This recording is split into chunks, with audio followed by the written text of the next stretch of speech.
आपको जो स्टॉक आपका ऐसा होगा जो नहीं बिक रहा है उसको 5% मेकिंग में बेच दो, आपको 1% आप स्टाफ को इंसेंटिव दे दो, आपका पूरा स्टॉक पुराना निकल जाएगा। नया स्टॉक लेने के लिए आपके पास फंड भी आ जाएगा, कस्टमर खुश रहेगा कि आपके पास ऑलवेज फ्रेश स्टॉक मिलता है। ये स्टॉक मैनेजमेंट करना है, इन्वेंट्री कंट्रोल करना है। कर सकते वे, कोई बड़ा काम नहीं है, कुछ नहीं। कल जाके यहाँ से सिर्फ अपने स्टॉक की इन्वेंट्री चेक करना है, मेरा 1 साल से पुराना स्टॉक कितना है। कॉर्पोरेट में 3 महीने से ज़्यादा स्टॉक को नहीं रखते, एक जगह से दूसरी को शिफ्ट कर देते। हम लोग 1 साल तो कम से कम बोल रहा हूँ, 365 दिन से अगर ज़्यादा कोई स्टॉक हमारे पास पड़ा है, वो सोना हो चांदी हो, हमारी जिम्मेदारी बनती है उसको देखे, चेक करे ये क्यों नहीं बिक रहा है। हो सकता है उसका स्टोन गिरा हो सकता है उसका पॉलिश सही नहीं हो सकता है उसका वेट ओवर हो। अगर वेट ओवर है तो मेल्ट कर दीजिए, मत रखिए, आप इन्वेंट्री ब्लॉक कर रहे हैं। मैं आपको मेरा एक उदाहरण बताता हूँ।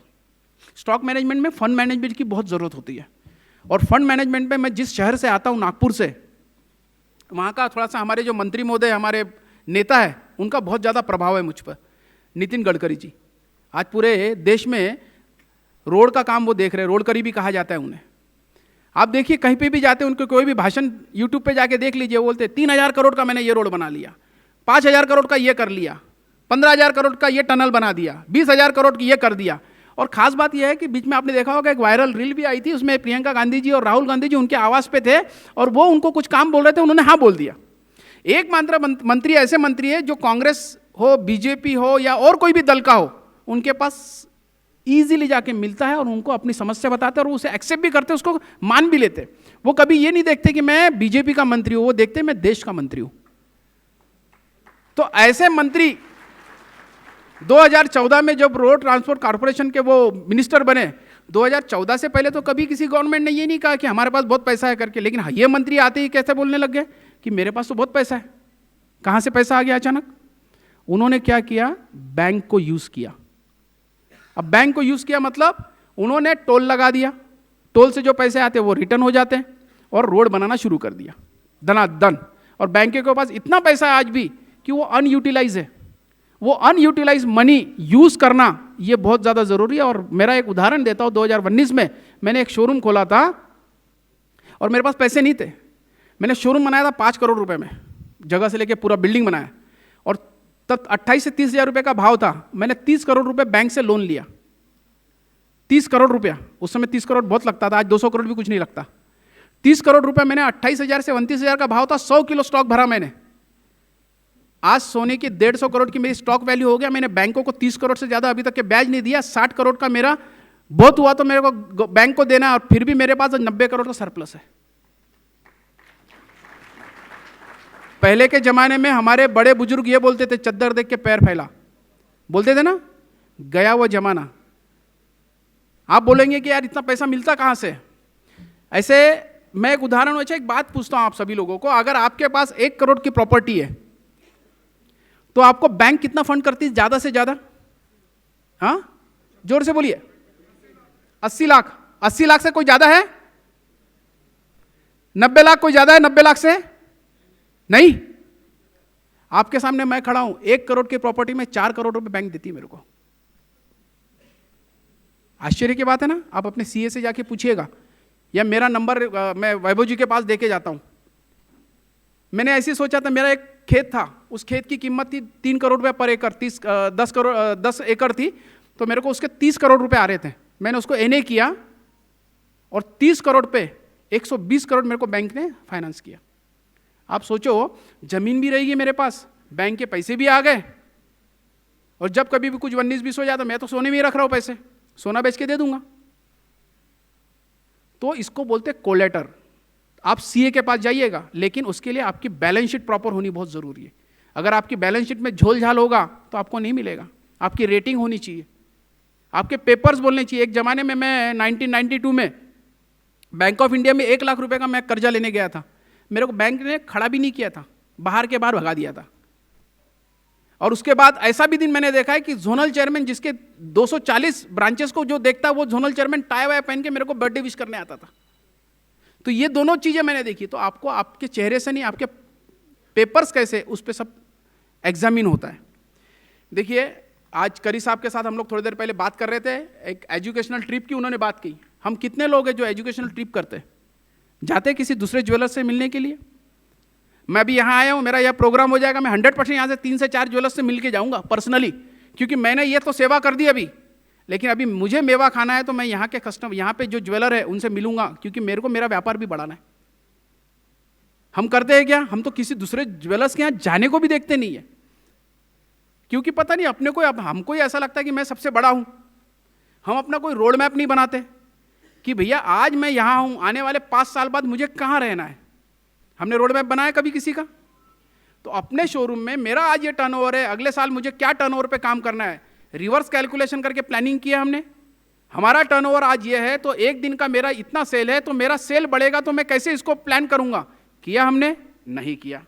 एजुकेशनल ट्रिप नहीं की। अरे यहां तक के कि ओनर ने कैसे बिहेव करना स्टाफ के साथ। देखिए, आप अपने स्टाफ के साथ अच्छे से बिहेव करोगे तो स्टाफ आपके लिए लॉयल रहेगा।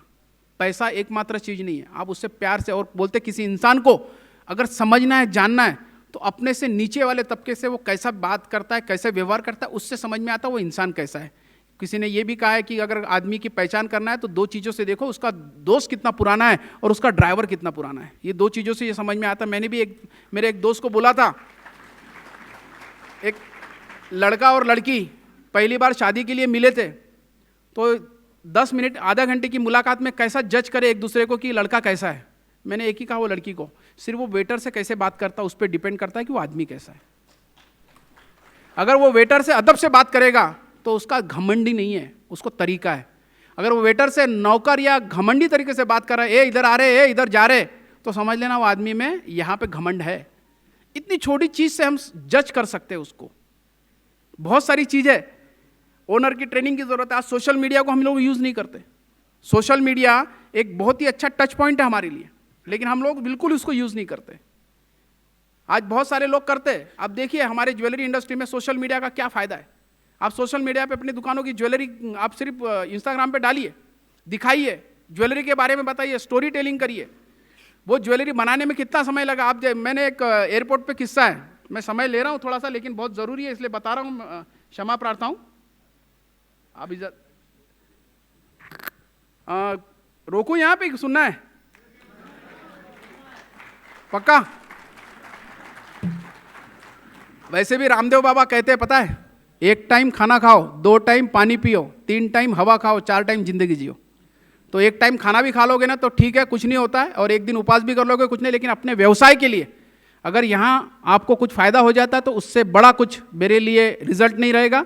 तो मैं पुनः यही कहूँगा कि समय तो निश्चित तौर पे बढ़ते जा रहा है, लेकिन बैंक का उपयोग आप कर सकते हैं, इंश्योरेंस का यूज़ आप कर सकते हैं, साथ ही साथ सबसे 2 बड़ी चीज़ है आप संगत, आप किसके साथ खड़े हो वो बहुत ज़्यादा मायना रखता है। दोस्तों के साथ कैसे दोस्त है उससे आपका सोचने का तरीका बदलता है। जिस तरीके से मैंने कहा जीजेसी में कि 2005 में अगर मैं जीजेसी से नहीं जुड़ा होता, ऐसे स्टॉलवर्ट से नहीं मिलता, तो शायद मेरे में भी कॉन्फिडेंस नहीं आता और मेरे बिजनेस में भी मैं ये सब चीज़ इंप्लीमेंट नहीं कर पाता। 2019 का जो शोरूम मैंने खोला था, ये जो बोला मैंने, वो मेरे लिए ड्रीम प्रोजेक्ट था, और ऐसे अभी 4 शोरूम एक साथ खोल रहा हूँ। तो क्यों कर रहा हूँ? क्योंकि ये मैं सीखा हूँ सबसे। मुझे एक चीज़ याद है, मैं चाइना गया था, 15 साल पहले की बात है। चाइना में पैसे, वो यहाँ पैसे देके मैंने वो बैंक से विड्रॉल लेना था वहाँ से, तो पहली बार मैंने देखा था, यहाँ पता नहीं अभी शुरू हुआ, तब तो मैं बैंक जाता था इसलिए पता था, लेकिन तब सबसे पहली बार आप बैंक में जाते थे ना, तो आपको अगर 10 लाख भी दे दिया तो लिखा रहता था काउंटर छोड़ने के बाद हमारी कोई जिम्मेदारी नहीं, बरोबर है ना? अच्छा, वो गिनना 10 लाख रुपए सामने पॉसिबल भी नहीं होता था, मानते ना? चाइना में मैंने 1 लाख रुपए निकाले थे वहाँ पे, तो उन्होंने मशीन बाहर रखी थी कि आप चेक कर लो। हमारे यहाँ आज भी पता नहीं बैंक रखती है कि नहीं, मैं पिछले 5-10 साल से मैं कभी बैंक में गया नहीं, लेकिन बैंक में आज भी नहीं रहता। अच्छा, कितने दुकान हैं जो कस्टमर के लिए वेइंग मशीन रखते हैं बाहर? कोई नहीं। सर रख के तो देखिए, कैश काउंटर के सामने में 35,000 25,000 की एक मशीन आएगी और रख दीजिए, और कस्टमर जो सेटिस्फैक्शन से घर जाएगा कि मैंने मेरा हाथ से वजन किया और ये सही है। आपने तो लेबल लिखा दिया, आपने तो वजन अपने हाथ से रख के दिखा दिया ये वजन है करके, लेकिन जब कस्टमर वो वजन अपने हाथ से लगा के वेइंग मशीन पे देखेगा ना, तो वो जो सेटिस्फैक्शन, वो ट्रस्ट को इतना बढ़ाएगा कि आपको लगेगा यार कितनी ट्रांसपेरेंसी के साथ ये काम कर रहा है। जरूरी है, इजी है। मैंने बहुत छोटी छोटी बातें कही है, मैंने कोई रॉकेट साइंस नहीं बताया, मैंने कोई चीज़ आपको ऐसी नहीं बोली कि बहुत अजीब हो। तो मैं पुनः मेरे मेन मुद्दे पे आता हूँ। तो जीजेस शो में इस टाइप के सेमिनार्स होते हैं। 3 तारीख को क्या होने वाला अविनाश भाई जरूर बताएंगे, शो के एक दिन पहले, और शो के दरमियान में भी क्या होने वाला वो भी वही बताएंगे, क्योंकि मैं वो सब्जेक्ट चाहता हूँ कि अविनाश जी उसे आपके सामने रखे। सबसे बड़ी बात यहाँ पे क्लस्टर को लेके भी बात होती है। क्लस्टर बनाने के लिए वैभव जी से और मेरी मानक जी से बात हुई थी कि 20 लोगों का समूह बनाइए, 25-25 लाख रुपए इकट्ठा करिए। मैंने नागपुर में बनाना शुरू कर दिया, जगह खरीद लिया, प्रपोजल डाल दिया गवर्नमेंट के पास। और 2 तरीके के गवर्नमेंट सपोर्ट करती है, एक होती है सब्सिडी और एक होती है ग्रांट। आपको 5 करोड़ की बिल्डिंग बनानी है, जिसमें बिल्डिंग की कीमत वैल्यूएशन 5 करोड़ रहनी चाहिए। आपको 20 करोड़ की machinery free of cost government देती है। ये बहुत बड़ी बात है। आज के परिस्थितियों में, कट थ्रोट कंपटीशन में, कम से कम वेस्टेज में माल बने, कस्टमर के साथ हम लोग, जो हमारे पास सबसे ज़्यादा बिकती है चेनें, जो ज़्यादा चूड़ियाँ बिकती है या ज़्यादा अंगूठियाँ बिकती है, एटलीस्ट वो तो क्लस्टर में बना ले। अगर मानिए आधा टका 1% में हम लोग बना पाए तो 2% और 3% में हम लोग कस्टमर को दे सकेंगे। आप ये बड़े बड़े कॉरपोरेट ऐड डालते हैं 2%, 3%, 5%, वो इसी तरीके से करते हैं। उनकी खुद की मशीनरी है, हम कर सकते हैं कि नहीं? अगर 20 लोग मिलकर अगर चालू कर देंगे तो बाकी लोग मेंबर बनाइए, धीरे धीरे क्लस्टर बड़ा करिए। आज 20 करोड़ की मैंने मशीन की बारे किया, आप 100 करोड़ का करिए और क्लस्टर बनाइए। ईजी है, बहुत ईजीली आप कर सकते हो।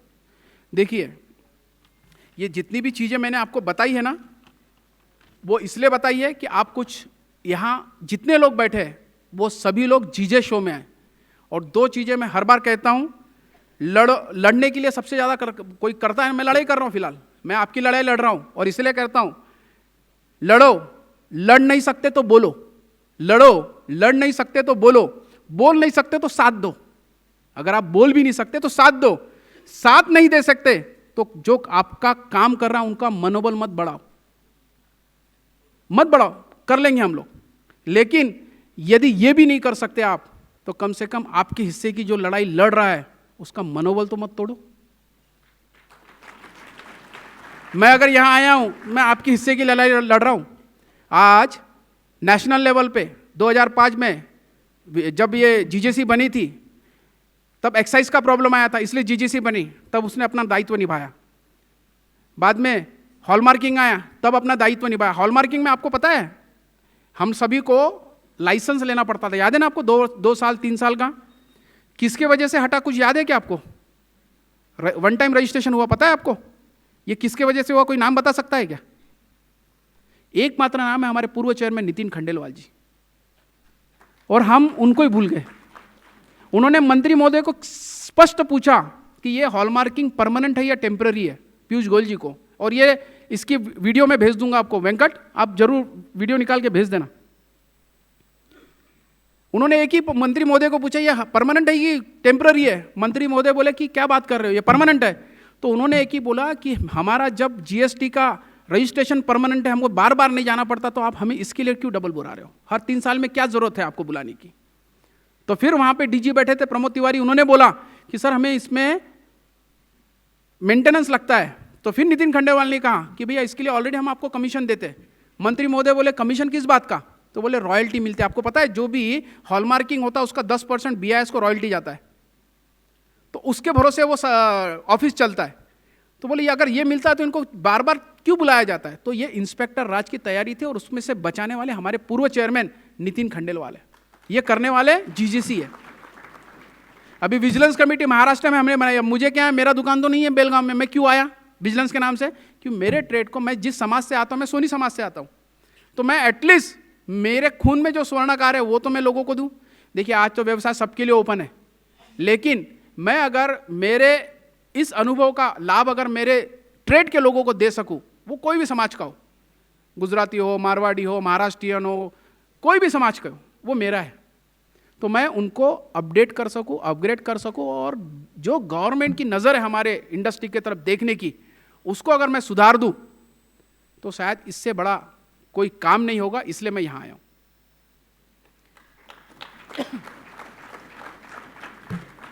आपको पता है विजिलेंस कमेटी बनाने में 2 साल लगे मुझे। 14 मार्च 2024 को परिपत्रक निकला, लेकिन महाराष्ट्र में 36 डिस्ट्रिक्ट में 36 प्रेसिडेंट से बात कर करके विजिलेंस कमेटी के सिर्फ नाम लिख के दो, उसके लिए मुझे 2 साल लगे उनसे विनती करने के लिए। क्षमा चाहता हूं, मैं पुणे का नाम लेता हूं, पुणे में मुझे 10 फोन करना पड़ा तब जाके उन्होंने लिस्ट दी। मैं ये भी नहीं कह रहा था कि मेरे पसंद के लोग लो आप विजिलेंस कमेटी में, मैंने यही कहा कि आपके पसंद के लोग लो, आपको जो सही लगता है वो लिस्ट दो। मैंने वैभव जी को पूछो, मैंने कुछ बोला कि मेरे को ये लोग चाहिए वो लोग चाहिए, मैंने बोला आप अपने तरीके से लोग दे दो, मैं सिर्फ उसे मान्यता करके लाऊंगा। महाराष्ट्र में बोल के आया, इसके लिए मुझे 2 साल लग गए। तो हमारे लोग इतने सोए हैं कि खुद के लिए भी जगने को तैयार नहीं है। बस मैं यही कहूंगा, अगर एकता कहीं दिखती है तो मिट्टी में दिखती है। अब मिट्टी, हाँ हम सबको मिट्टी ही होना है, कोई जल के होता है, कोई दफन होके होता है, इसलिए मिट्टी से बड़ा कुछ ऋण नहीं है। और मिट्टी के लिए अगर कुछ बोलना है तो यही कहूंगा, मिट्टी ने एकता दिखाई तो ईंट बनी, मिट्टी ने एकता दिखाई तो ईंट बनी, ईंट ने एकता दिखाई तो दीवार बनी, ईंट ने एकता दिखाई तो ईंट बनी, ईंट ने एकता दिखाई तो दीवार बनी, और दीवार ने एकता बनाई दिखाई तो घर बना, और घर ने एकता दिखाई तो मोहल्ला बना, और मोहल्ले ने एकता दिखाई तो शहर बना, और शहर ने एकता दिखाई तो देश बना।